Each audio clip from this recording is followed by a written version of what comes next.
Well, good evening. So, Francis, I submitted my course grades yesterday. This is why I can't relax. Usually I submit my course grades, I take off a little bit, but in all seriousness, when I was invited to moderate this panel, it took me all of like 3 seconds to determine if I wanted to do it or not, because 3 of the 4 panelists I've worked with over the years.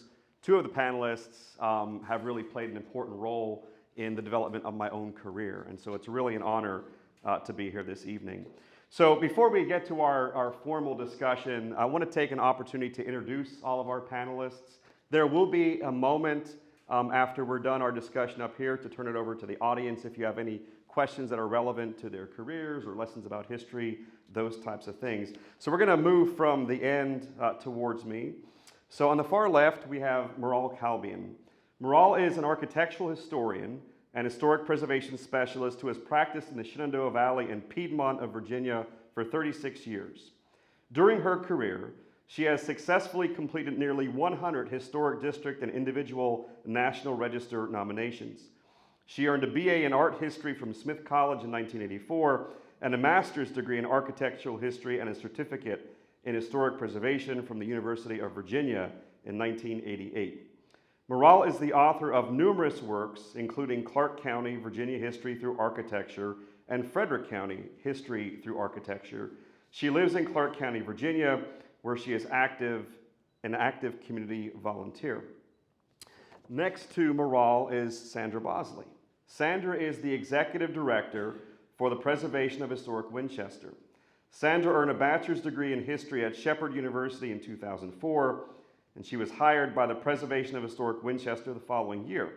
She received her Master of Arts in Historic Preservation from Savannah College of Art and Design in 2010. She was promoted to Executive Director of PHW in 2015.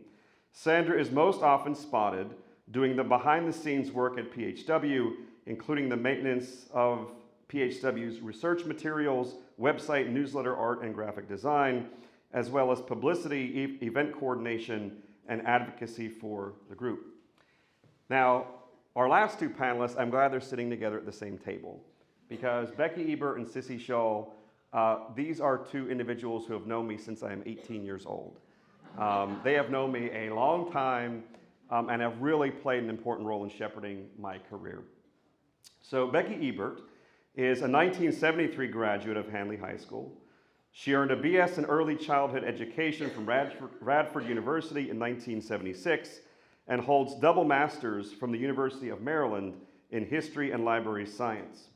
Becky's career began as a 3rd grade teacher at Apple Pie Ridge and directing a daycare center, which she established in 1977 for migrant children for the Virginia Council of Churches. In December of 1977, she became historian archivist of the Winchester-Frederick County Historical Society. Less than 2 years later, the archives room opened to the public, and Becky served in the role of archives librarian at Handley Regional Library from August 1981 to June of 2023.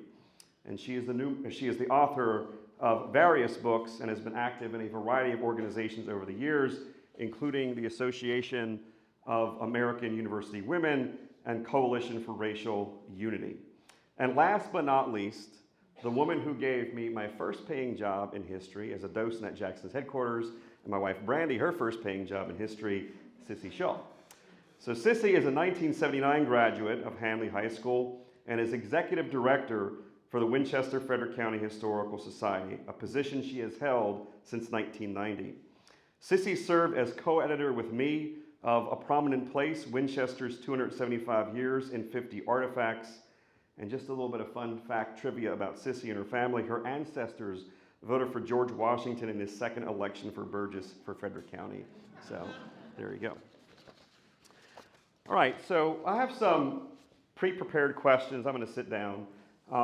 And we'll let this kind of, whoever wants to go first, we can go down and we can, ask questions of each other. And then obviously toward the end, we can turn it over to the audience. So my first question this evening really is going to force you to go back and reflect on your time at Handley. So during your time at Handley High School, you undoubtedly had a teacher or a set of teachers who inspired you. Is there a particular teacher who inspired you particularly to choose a life working in the history field? And could you share a bit about that teacher and how they inspired you? So who wants to go first?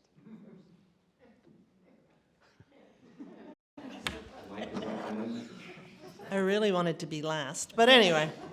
So I, first of all, did not want to do history when I was in high school. I wanted to be a doctor. So I was really not influenced, by a teacher who was a historian or who taught history. That being said, I was inspired by many teachers, including Don Gardner, who actually did teach me history, and Mr. Porterfield, who taught me a lot about everything, and Ms. Carson, who tried to teach me chemistry, which I failed out of in college, which is why I am not a doctor today. Anyway, but that's not her fault. And Mr. Larrick, who finally in the 11th grade, I learned grammar really well. Mr. Lowe, who's here. I'm pretty good with math and balancing a checkbook at least. But one thing that I realized that, because I didn't have just one teacher, is I was blessed to have these teachers who were all very curious people, both in the classroom and in their personal lives. And so that really instilled in me a sense of curiosity. And of course, to be a good historian, you have to be very curious. And so I think that's my answer, my final answer. Well, I was glad that Maral named so many, because I was like, oh, I can't pick just one. I actually have a very similar story to Maral. I was aiming myself to be a veterinarian. So I actually did very well in chemistry. With Ms. Carson? No, with Mr. Wiesel, I believe was his name. So much later. Oh, that's right. Yeah, much Rub later. it in, would you? And I enjoyed biology quite a bit. I had Mr. Mitchell. And then I kind of did the college circuit, and I had a really bad time with the college interviewers who told me I'd never be a veterinarian. So then I was like, all right, well, I ended up going to my fallback point, which was the history side of things. So that was inspired by the Shearers. I had both of them for Latin for 5 years. And obviously, when you take Latin, you end up doing a lot of history as part of that course. And then for the American history side of things was Mr. Glossner. I did very well in AP history with him. And I also had Mr. Porterfield. I think I had him maybe his last year. So again, it was a wide variety of people. Even if I ended up not quite wanting to do history initially, it was always something I had in my back pocket, and I proved everyone wrong by getting a job in history. So there you go, Mom and Dad, I made it.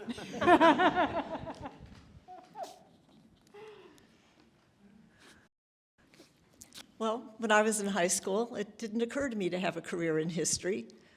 That was in the 70s, and so you could be a teacher, a librarian, a secretary, and a mom. Not necessarily in that order, but those were kind of the big choices that were widely encouraged. So I liked children. I thought teaching might work. It didn't, but it was a good idea for a while. And I always loved history. When I was a teenager, I was doing some genealogy, and it turns out that Garland Quarles married my grandmother's cousin. So my father called him up, and Dr. Quarles met with me and told me about genealogy things, a pedigree chart and family group sheets, and about, of course, citing sources and good things like that. And now this was after he had long retired from actual teaching, but was very encouraging. And my parents took my interest in history and made sure that we had a chance to visit museums and see places. And in the Girl Scouts in the 4th grade, we saw all 3 the museums that the Historical Society runs, and opened my eyes to that opportunity. And when I was 5 years old, my grandmother baked a cherry pie for George Washington's birthday. And we went out to have pie and celebrate, and we sang Happy Birthday. And I was very confused, though, because George was not there to enjoy this celebration. So a gradual introduction to the fact that there are historical characters who are not now with us, but still play an important role. And in school, Gary Brown was a very enthusiastic and outstanding history teacher. And finally, with Gary Brown, you got to learn the people of history, not just the dates of history. So that was very worthwhile.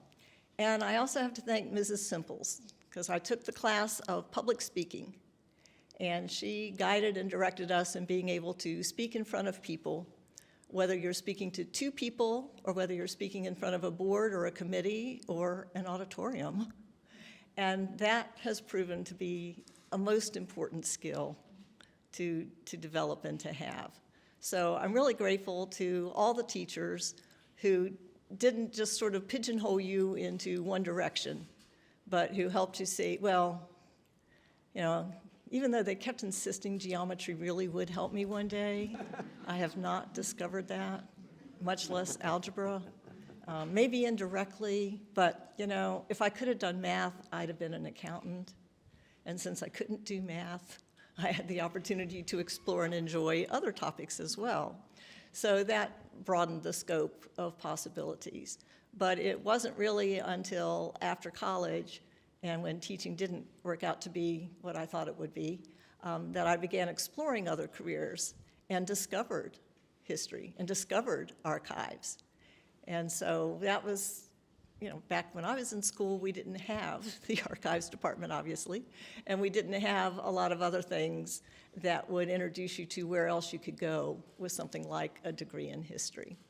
So it's been great. The other good thing about high school, I think, was not the classes, but the organizations I belonged to and the activities. I was always just kind of one of the worker bees. I was president of the library club, but you know, that was kind of a small activity. But the opportunity to work with a variety of people in a variety of settings, honed skills that would later be a benefit in work that I would be doing as an adult. So the whole Handley experience opened doors that at the time I just thought I was slogging through. Just let me get through this, let me move on, adulthood is waiting, but have proven to be a benefit. Well, we all have similar stories. Also at Handley, I enjoyed all my teachers, particularly the history and government teachers. Had Gary Brown, Mr. Schmeller, Don Gardner, who was just a sweetheart. I also loved Mr. Porterfield in humanities class. What a great individual, very inspiring. I still remember some of his sayings to this day. So, also, it's not at Handley, but I want to say that one of the most important classes I ever took was in the 7th grade with Mr. Adkins, and there was a class on how to do research papers. And that has proven to be so useful in my career, helping the Historical Society publish books. We did a research paper and came down to the library here and, you know, explored the stacks and just like, this is great. You know, I found out some interesting information, but it's helped me, like I said, to do the Historical Society's journals and whatnot. Also, people that inspired me were my parents. When we were little, they would take us to museums, battlefields, other historic sites. So that, I think that was really important to me, because I was more of a business accounting kind of person, but kind of fell into the Historical Society. And I really particularly want to thank my mother, who let me be creative. We do a lot of programs, exhibits with the Historical Society, and if she wasn't so patient with us, I don't think I would be able to get those things done. What do you think about math? Oh, my math teacher is here. I'm sorry, Mr. Lowe. Algebra, I just never got. I asked that question because there's a theme, aside from Sandra, I detest math as well as a historian, so I think you don't like math traditionally if you're a historian. We're not too many people's favorite. Yeah. So, all right. So moving on before we anger all the mathematical people in here. All right. So each of you cast a very large shadow over how history has been preserved and interpreted in Winchester and the broader Shenandoah Valley, and you've been involved in so much throughout your career. So I'm wondering if you could share throughout your career, what is that one project that you've worked on of which you're most proud? I know that you've done a lot and you're proud of everything, but what is that one project that you kind of feel is like your legacy project?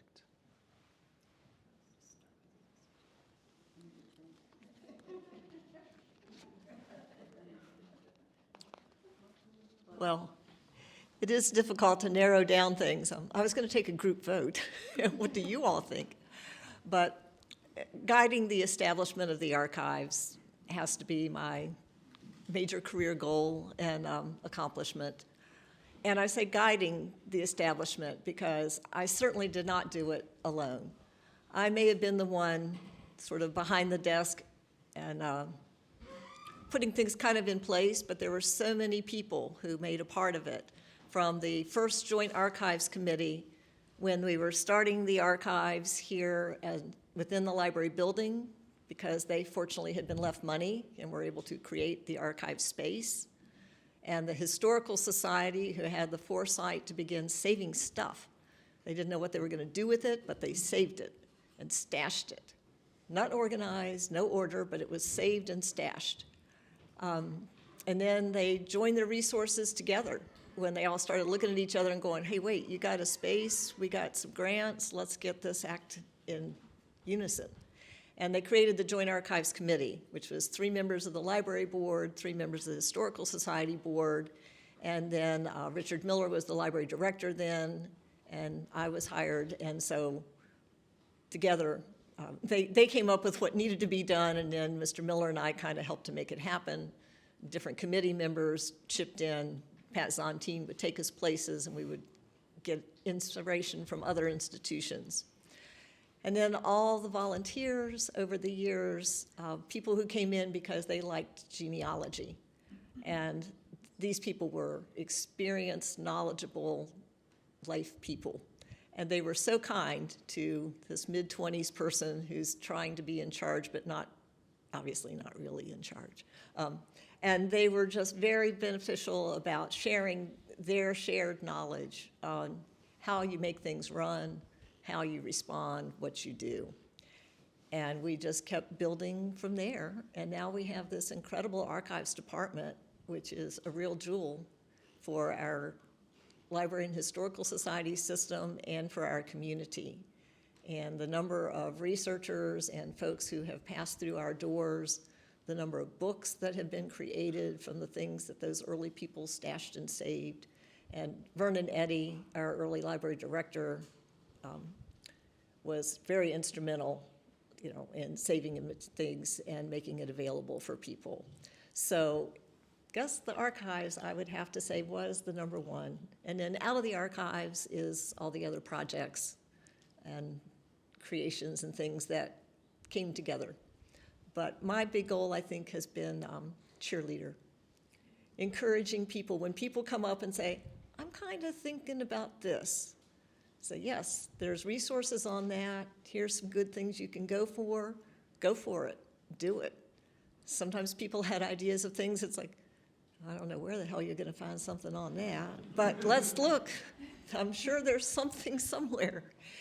So I think that's been a major part, is saying encouragement and guidance and helping people. So now you found it, write it down. Don't come back to me 3 weeks later with this little piece of paper and go, I need to know where this came from. Okay. I might recognize the print if it's a published book, and if we're really lucky, that'll say a title across the top. But for the most part, you need to write it down if you want to find it again. So given a little bit of guidance in how to go about some of that. as well as the encouragement of, now be sure to come back and follow up on this, or when you find out that, now we can look for this, has been something I'm very proud of, and I'm very pleased to see all the results that continue to ripple out, from that.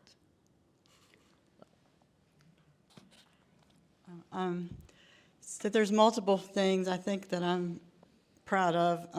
First is that just keeping the 3 city-owned museums operating every day with a small budget. We've had people from all 50 states last year and 27 foreign countries come and visit our museums. And if I drive around town, see some of the projects that I worked on, some of the highway markers, the George Washington statue, all those little things are just heartwarming for me to see. And also because I love books, and when I first came to the Historical Society, it's like we have a publications program. And so when the Historical Society was founded in 1930, its first mission was to publish local histories. And in that first year, in 1931, they published the annual papers. And they've published books ever since, and there's a very active publications committee. We have over 33 journals, and our latest one is on Willa Cather. Some excellent articles. Anne Romines especially is just fantastic. And Tim Humans is here, our new hot bestseller, The Streets and Alleys of Winchester. And one of my favorite books that we co-edited was A Prominent Place, and that was for our, please tell me that word, Tim. The sesquicentennial, our 275th founding of Winchester. And this book was, articles were written by various people, your students, Historical Society members, and some other folks. And it was there's a lot of good information in this, and it was just a group community effort. So, yeah. And all the friends and people I've met through the years. I mean, I've been so lucky to meet so many great individuals and board members and the docents that work at the museum. Brian's here, Reba's here, Kathy's here, so thank you all. Oops.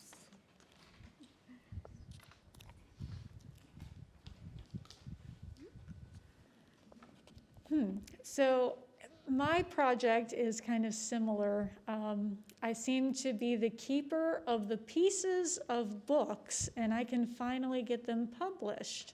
So I started this with Brandon Beck at Shenandoah. He had 3 battles of Winchester, and it was like 95% complete. It just needed a couple little updates. So I was working with him to get that finished. And then he moved, and it was like, this book is never going to get published, but I held on to that work for, I think, probably close to 10 years before it finally saw a reprint. So that kind of set the trajectory for my life. The next project we did is the Winchester Limestone and Sycamores book. That was a PHW project back in 1976, and we got a very fancy photographer to come in and take beautiful photographs of Winchester to show off our buildings. We had a historian from, I believe, Pennsylvania actually write the text. And the story goes that the warehouse that all of these original things were kept at was destroyed in a fire. So reprinting it was basically not going to be an option. And Betsy Helm kind of kept pushing at us. Can we get this reprinted? We should have this in circulation. This is a really good promotion for Winchester. So once again, we retyped all the text, and we very carefully disassembled the original book and did high-quality scans of all the images so that we could reprint it. And we got that also finished for the 275th anniversary for Winchester in a really fortunate timing to get that done. So that was a great project. And the most recent one that we just finished this year was the More Doors of Winchester poster. So this is another thing that happened, I think, in the early 90s. A couple was new to the area, loved the architecture, just drove around and took pictures of all of these doors of Winchester, assembled them into a poster and printed it, and then they left the area. So there were no more posters, they left. And we started looking at each other at PHW and we're like, what can we reprint next? We've been having such great luck with this. So we ended up tracking down the original photographers and getting their blessing to do an updated version. So that's my life story. I just keep coming back and reprinting things. That's great. Hope you can one day reprint my books. One day. I should have called you to help me finish some of these. Anyway, I don't know. There's not one project. I tried to think of one, and I guess it would be, if I had to choose one, it would be the first one that I did, which I was straight out of graduate school, so I met the professional standards for an architectural historian, and I was hired by Clark County my task was to drive around and document every building that was 50 years or older. And of course, I had focused on Italian Baroque architecture, which gave me a solid background.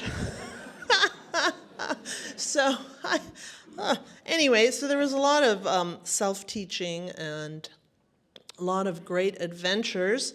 I did talk them into giving me an old sheriff's car because I was going to be driving around with basically trespassing and taking pictures in the front yard, in the backyard. And when, this was before people had cameras in their house and when I was still kind of naive. But anyway, so I drove around Clark County doing this, and I think I did pretty well in figuring out which ones were that old. But what it did is it started this movement because people in the late 80s around here were not really paying attention to rural architecture. It's focused on Winchester, Berryville. I mean, the towns, those were initially looked at for historic preservation and documentation and research. So there I was elevating outbuildings, outhouses, chicken coops, meat houses. And I mean, you laugh, but these are the buildings that were disappearing and are disappearing because people no longer use them. And so I actually ran across a two-holer yesterday in White Post. I couldn't believe it. I don't know what it's doing there, but anyway, I'd never seen it before. But I think documenting these buildings was, and getting people excited about them. Aren't you all excited about them? And just making them, excited, just making people think about these kinds of buildings and how life has changed. But the Clark County one was the most important because that was my first one. And then I got a call from Frederick County when I was almost finished. And they said, hey, will you come do that for us? And I said, sure, just find some money.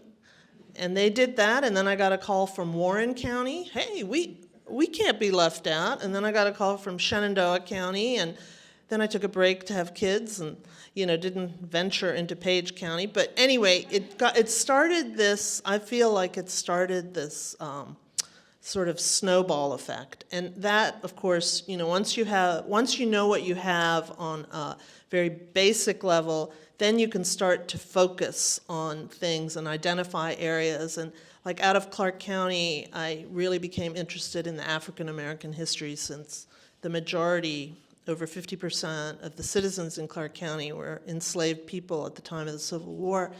And identifying these Reconstruction era communities that they built, 12 of them, maybe, I usually say 20 because there are ones that existed that they sort of expanded. But that was an untold story, and I was doing that in the late 90s, and again, it just was elevating things that people drove by every day and having them think about things. So, but it all started in Clark County, so, in a sheriff's car.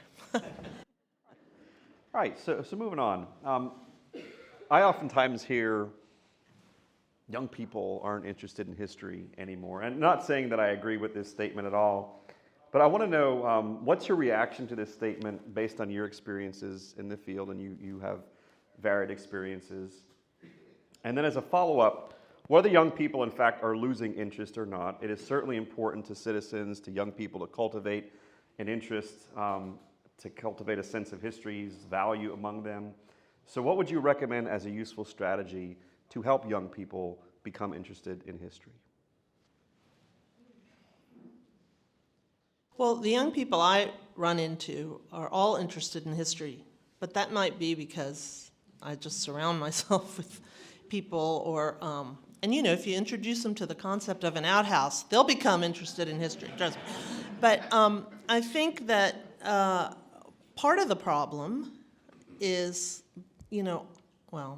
often history is just taught sort of in a linear way. It's not taught holistically, like we learn, what was going on in Virginia in a certain year, but we don't lift our head up and look around the world and see what was going on in the rest of the world at the same time.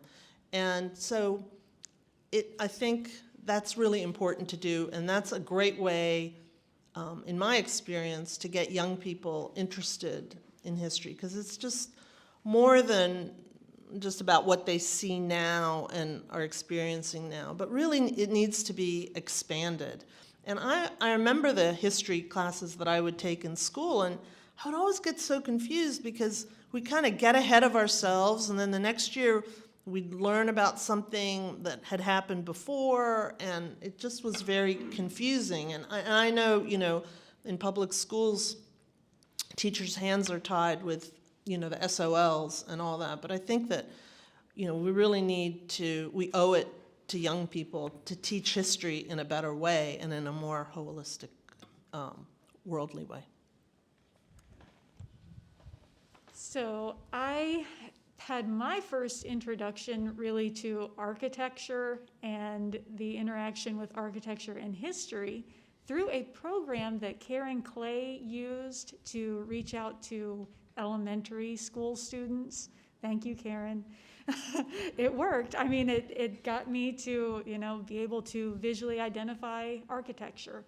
And that's a way to hit people who might not be interested in the history, but the visuals and the aesthetics, it can still draw you in. And I think that's a lot of where PHW lands. We're obviously much more focused on the exterior of buildings, but if you see something that's very interesting on the outside, a lot of times you're gonna go, what's inside? What was that used for? Who lived there? Why does it have that weird outjut on the side?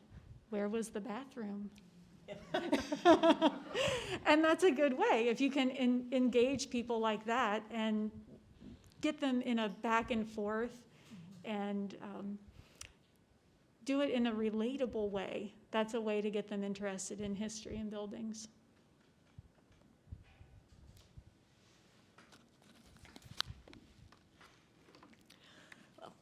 It's important not just for young people, but for all people to have some exposure and some interest in our history.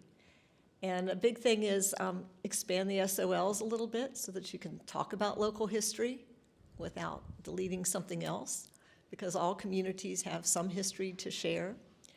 Now schools are having some of the history clubs, so kids who do have an interest have something else that they can do to help pursue it.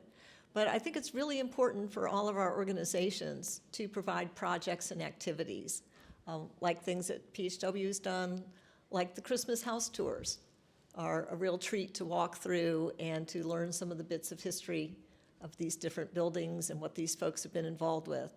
The Historical Society has done a number of grand things, and the French and Indian War Foundation, when they have their sort of campouts at Abrams Delight, there at the cabin is a perfect spot for that. Just to do some living history and show people what our history is all about, what history was like, what they're doing at Belle Grove with the enslaved communities. Not all history can be feel good, we did it right. Sometimes our history also needs to show that there were problems, how they were resolved, or how they continue to be resolved. We need to be awake and aware to all of the folks who were involved in our history. The rich white men who owned a lot of land and could read and write tended to leave more historical notes and papers. They sometimes wrote about other people, like women or enslaved folks, but you have to take it with a grain of salt. What was their impression? Why are they doing this? To help explain and articulate on that. But I think also following up on somebody's interest that they have is a great way to involve our young people and people of all ages. And yes, I am a native of Winchester, but we didn't always talk about history when I was growing up. You know, there were just kind of a few things here and there that you'd get some folklore stories about. But for new people moving to the area, there's a lot of interest in our history. This is becoming their community, what their tax dollars are supporting. So they like to know, what's this old building, or how does this have this name? What was Daniel Morgan anyway? And why are things named after him? Why is there a statue of him? So with the 250th anniversary of the Revolutionary War coming up, we have opportunities. With Willa Cather's birthday, we had a great opportunity. So just latching on to these opportunities for articles, activities, or people dressing up in funny clothes is always just a nice way to help spread the word for all ages.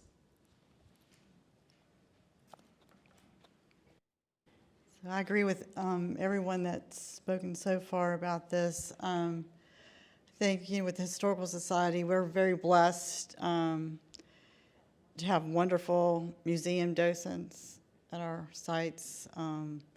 We have several, 4 or 5 docents that are under the age of 30 working at the museums, and they just provide wonderful tours and information, and they're so excited. One thing that I do wish that these younger people that are coming up, that there were more job opportunities for them. It's very hard to get into the field, and if there was more programming and funding, then we could give jobs to these young people. They so want to share their knowledge and their talents, and it's just such a shame that there's not opportunities for them to do that. So we live in an area that is very rich in history, and Becky pointed out that every community, regardless of where you're at in the United States, around the world, you have a history. But we are certainly blessed in Winchester-Frederick County, the northern part of the Shenandoah Valley, to have so much history where we can talk about really a breadth of American history from colonial times until really the present. So each of you has played a role in interpreting history in the area, whether it's through books or tours or signs or reports or whatever the case might be. But as every single one of us on this stage understands, there's still more history that needs to be told. That history evolves in the way that we research and how we interpret the past. So what would you say is the one aspect of history that you would like to see have more light shined upon it, either in Winchester-Frederick County or the broader Shenandoah Valley?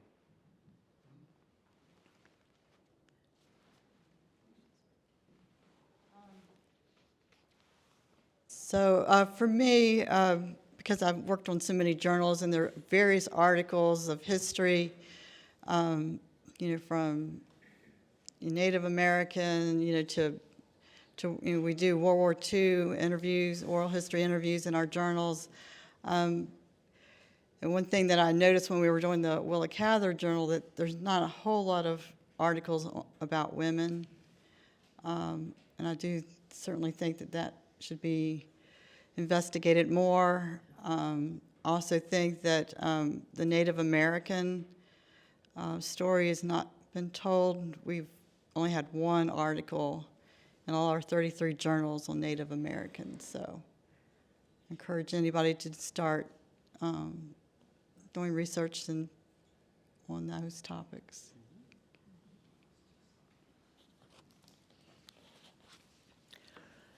Well, and I'd have to add to that our African American history. When we started the archives, we had 2 items. We had a picture of a gentleman who had been hung, and we had a picture of Sue Tokus frying her 300 chickens in a day for a hairy bird picnic. And that was pretty much it, which was really sad. So from there, we were able to contact a number of fine folks in the African American community. We sponsored exhibits and programs and gradually got more of our stories, told, because my soapbox is if we don't have all the stories, we don't have our story. So it's not just a selected few who can tell our history. And one of the proud results was our book about Douglas School. Cissy did a great deal of work on, and that Judy Humbert and June Gaskins Davis put together. And we had a lot of photographs that over the years the ladies had helped to collect, and they attended that school. They had the knowledge of the school to share with us. So it's been very gratifying to see more of our history being shared and told. But we also can't forget we have a growing Latina community, and we need their stories. A lot of folks have been here for a long time. We have a lot of businesses that we don't have photos of and that we don't have information on. So there's always more history to be shared and be told, and it's up to each individual to help. You may not feel like you can write a whole book, but you might find some flyers that you can save and share. You might find somebody else who does have some of that knowledge that you can encourage.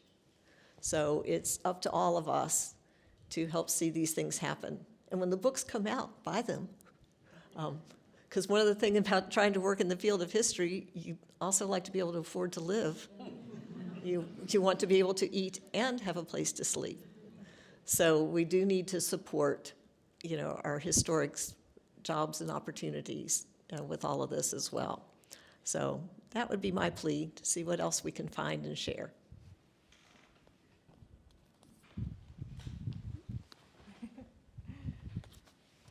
So one of the things I've encountered at PHW is a lot of people will look at a house that's maybe 1920s or 1930s and they go, ew, that's so new. And in some communities, that would have been super historic for them. And we're so blessed to have so much old stuff still here. You can kind of forget that history keeps progressing past the Civil War. So don't forget about the things that have happened in the early 1900s, the 1950s, the 1960s. Hey, 1970s are now 50 years, and that's about when we start hitting our historic mark for buildings in Winchester. So, don't forget about modern history. It's out there, and in some ways, it's very easy to fall through the cracks. There's sort of a gap where you can find old material and you can find the very recent things. But right in the middle, I would say about the 1930s to the 1950s, I might know that something happened, but I can't immediately pull it up. And, just save that stuff. I want to know. Well, I really agree with that. I was going to say that. No. But I think I'm very interested in more modern history, and I have this fear that in 50 years when we're looking back to now, there's just not going to be a lot of the resources that we have now, because everyone has digital photos on their phones, and people don't print photos out like they used to. And I mean, the excitement one feels when, you know, you're looking for something specific and then you find this fabulous historic photo is just great. You know, newspapers are digital, and these are great, you know, great wealth of information comes from that. And you know, at the same time, technology has been a real, you know, boon to us, because we don't have to now look at microfilm all the time, which used to make me car sick coming here and looking through the deed books and the, you know, land tax records. You know, Ancestry has so much of that. It's made it so much easier that, you know, young historians have it easy now because they don't have to look through what we had to go through. But so there's that flip side, and so many newspapers have been digitized. And I know here at Handley you have that great collection of early newspapers that you can search, like, from, I don't know, the 1820s or 30s up through 1925, and just, you know, by a certain name, it'll pull up all the results. And it's just really, you know, in that sense, it's amazing. But it's a warning for people also to, like, print your photos, please, label them, and also write your own story down, because I think a lot of that is just lost. And that's a great gift to give, you know, your family and your community. So I'm gonna pose one more question. We're kind of getting to the end of our time, and if we have time, you know, we can open it up to the audience. So every single one of you, myself included, we are a testament to the fact that you can get a job in history that puts food on the table, puts a roof over your head. You're never going to become rich being a historian, but it's oh so fun. So my final question is advice. So there are young people, I think all of us agree young people are interested in history. I think that's an incorrect statement. I see young people who are interested in history. So what advice would you have to a young person who wishes to pursue a career in history, but you might have someone telling them, well, can you really get a job? So what kind of advice would you give to that young person? You know, that's funny. I was with a group of architectural historians the other week. Great crowd, trust me. And we were talking about this and saying, you know, when someone comes up to you, a young person, and says, should I get a, you know, degree in history? Should I go into archaeology or architectural history? And it's like, no, don't. But I mean, I say do it, because I think it's a great field. But I think that the things I would say is question authority, and that will make you a better historian. I think we have to be really careful of the biased point of view that exists in, you know, the printed world about our history, in the same way that we have these biases now that are coming through, you know, in the news that we have. And I think it goes back to that whole being curious and questioning things. But I think to be a really good historian, you must do that. So if you're one of these people that, you know, can't think critically, then I say that's not the field for you.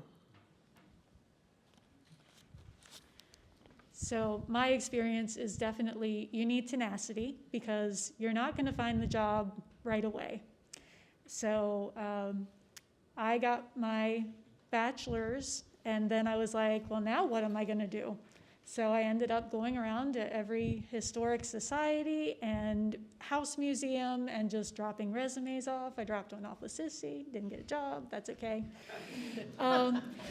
And I ended up at Shenandoah University with their History and Tourism Center. And they said, we can't pay you, but can you come in and work a little bit and volunteer? And I was like, I don't have anything else to do. So I ended up networking, and then, you know, they got me a little bit of money when they could, which I appreciated. And then that hooked me up with Pat Zontine, and she knew other people that were around in the history community of Winchester. And when the job at PHW came up, she basically twisted my arm and said, you need to apply for this. It's perfect for you. So I did, and I've been here ever since, and I'm still learning. And that's the best thing about this, because you're never done.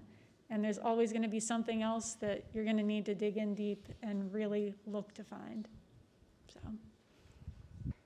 also save all of your historic materials.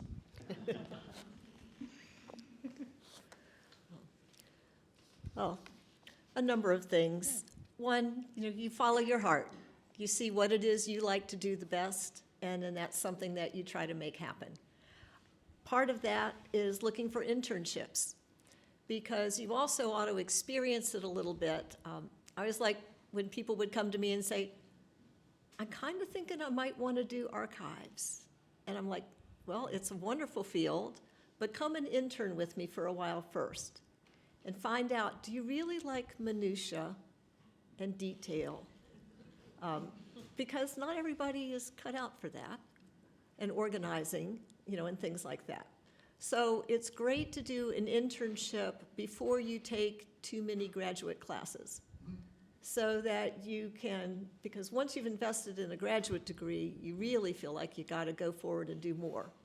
But if you're still in your undergraduate stages or even high school, try to do some projects that you can volunteer and work with somebody, because you can put volunteer projects on your resume, and you can ask for references from these folks as well.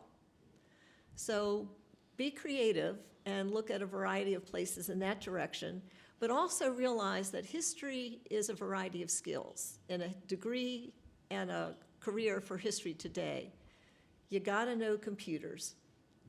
Scanning is important, typing, well, they don't call that anymore, but keyboarding is important, and English skills, being able to write, because you're not gonna just write articles for the journal. You're gonna write newsletter articles, you're gonna write reports, you're gonna write press releases. And all of those things need to be accurate, correct, and grab somebody's attention. So history is more than just liking history, just like a library is more than just liking to read. You've got to be able to expand that. And it doesn't hurt to be a people person, to enjoy people, whether you're learning about them, whether you're sharing with them, whether you're working with them, because almost everything is done by committee. Some things you can get away with as a solitary person, but a lot is done by committees. So those school projects, when they require group work, which are the killers, are actually preparing you for a lot of different things. So just, and be creative too in thinking about, now there's a lot more history careers than there used to be. Used to be you taught history. Now you work in museums. You don't just lead tours, you put things together, you create displays. So there's a wide range of things that are going on in the field, and it just kind of keeps growing. And also, I guess this would be part of a concluding remark, but there were also a lot of people who were rather disdainful that I stayed in my hometown. You had no ambition. You didn't want to go out to the big city and do more. Well, frankly, guys, even in the big city, I wouldn't have earned much money. I would have lived in genteel poverty. If I'm going to live in genteel poverty, it should be in my hometown where I could go to Mama's for dinner and where I knew where things were and how to get around. So, it's not such a bad thing that we've stayed in our hometown and made it better. It doesn't mean that we've sold out. It's wonderful when people do explore and other opportunities present themselves. That's equally exciting and grand.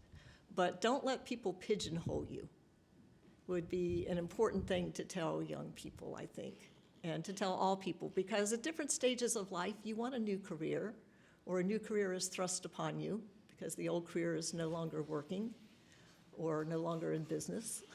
So be open-minded as to what else you can do and how you can make that happen. Anything for Cissy? There's not much left for Cissy. I just wanted to say, for younger people is, to take advantage of every opportunity. Keep your eyes open for what's available to you. Like I said, my background was more business accounting, and so almost 34 years ago, when I didn't want to do another tax season, a man named Tom Baldridge, I don't know if any of you all remember Tom Baldridge. He was very instrumental in Apple Blossom. He was a promoter for MGM. He had heard that the old executive director for the Historical Society was retiring and that they needed someone new. And because I was in the JCs and we did projects and stuff, they were looking for a person that had more of a business background other than a history background. And so I said that I would help the Historical Society out for a little while to get them, organized and blah, blah, blah. So 34 years later, here I am still. And so just like you said, follow your dream. Every day is a new day. And there's lots of opportunities. I just want to look for them. Okay. So I did hear the announcement on the loudspeaker that the library is closing at 8 o'clock. Finish up your business. So as a historian, I would like to be locked in the archives overnight. But I don't know that the library would like that. So we have time maybe for a quick question or two from the audience. Yes, ma'am. Okay, someone mentioned young historians, so I'm curious, how have they surprised you and how are they shaping up the field from your experience that you see? Can you repeat? So yeah, the question was, how are young historians shaking up the field? And what's surprised you about it? Well, I've recently been working with a historian. She's the archivist at the Clark County Historical Association. She's in her late 20s. And I guess what surprises me about her is how young people have so many different skills. I mean, she's, like I was saying, I think the importance of being a critical thinker is there, but also the ability to understand a lot of the technology that we have. I mean, I've had to learn, we're of that age where we had to learn that. And I mean, what surprises me is just how integrated, like, knowledge about history, knowledge about how to get the information out, keeps me very hopeful for younger historians. And I've run into other people that are like that too, but I was using Melanie as an example. I don't know. You want everyone to answer that? Or just I don't really have a. One more question, yes.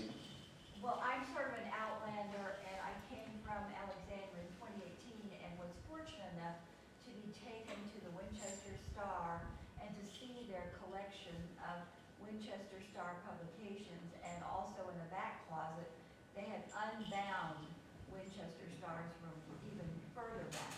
And I was thinking to myself, I wrote for a local newspaper in Alexandria Park. Anyway, and I was wondering if all of that material ever got archived or saved somewhere.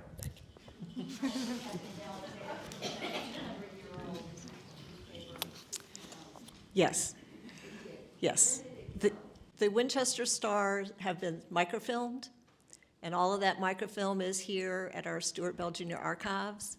And the archives is now in the process of having those materials digitized so that they will be available to a wider audience. We also have a lot of newspapers. Winchester started some newspapers in the mid-1800s, and those have also been microfilmed, and a lot of those have also been digitized and preserved. Every now and then a new copy shows up somewhere, and we also have paper copies that we have preserved and saved. So, yes. Yes, we don't have all of the leather-bound, because they're enormous. We would need a whole separate room just to house all of those. But the Star itself has stored some of those in an off-site location. But the more important thing, because those are really heavy and hard to handle, so the better method was the microfilming and now the digitizing, so that they will be available for people. Yeah. So come on down the days that they're open. And Toby is over here, and Joan. They're both people who work in the archives, and they will be more than happy to help you access them. All right, so we have come to the end of our time, so please join me in giving our panelists a round of applause.